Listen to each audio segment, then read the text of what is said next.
केंद्रीय गृह मंत्री अमित शाह आज फरीदाबाद में उत्तरी क्षेत्रीय परिषद की 32वीं बैठक की अध्यक्षता करेंगे। इस बैठक में शिक्षा, स्वास्थ्य, बिजली जैसे अहम मुद्दों पर चर्चा की जाएगी। साथ ही महिलाओं और बच्चों के खिलाफ यौन अपराध मामलों की त्वरित जांच पर भी विशेष जोर दिया जाएगा। उपराष्ट्रपति सीपी राधाकृष्णन ने नई दिल्ली में ऑडिट दिवस 2025 समारोह में शिरकत की। उन्होंने अधिकारियों से कहा कि वे अपनी स्किल्स और ऑडिटिंग क्षमताओं को लगातार बेहतर करें ताकि सरकारी खर्च में पारदर्शिता बने रहे। राधाकृष्णन ने जोर दिया कि जनता का पैसा केवल जन कल्याण में ही इस्तेमाल होना चाहिए।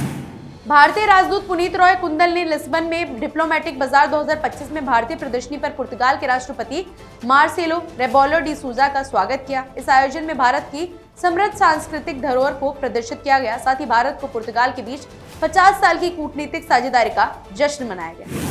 लखनऊ में मुख्यमंत्री योगी आदित्यनाथ और रक्षा मंत्री राजनाथ सिंह ने वीरांगना उदा देवी के शहादत दिवस पर उनकी प्रतिमा का अनावरण किया। इस मौके पर स्वाभिमान समारोह का उद्घाटन भी किया गया। योगी आदित्यनाथ ने कहा कि उदा देवी का बलिदान भारत की स्वतंत्रता के लिए अविस्मरणीय है और वह हर हिंदुस्तानी के लिए प्रेरणा है।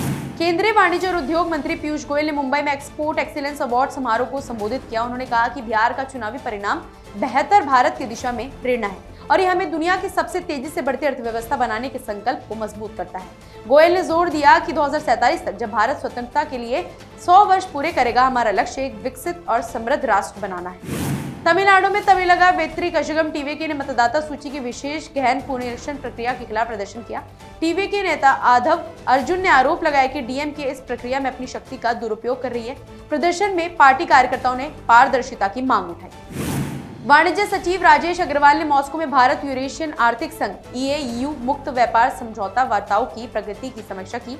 उन्होंने यूरेशियन आर्थिक आयोग के व्यापार मंत्री आंद्रे स्लैपनेव और रूस के उप उद्योग एवं व्यापार मंत्री मिखाइल यूरिन से मुलाकात की। अग्रवाल ने भारतीय और रूसी उद्योग जगत के प्रतिनिधियों के साथ व्यापारिक नेटवर्किंग सत्र को भी संबोधित किया।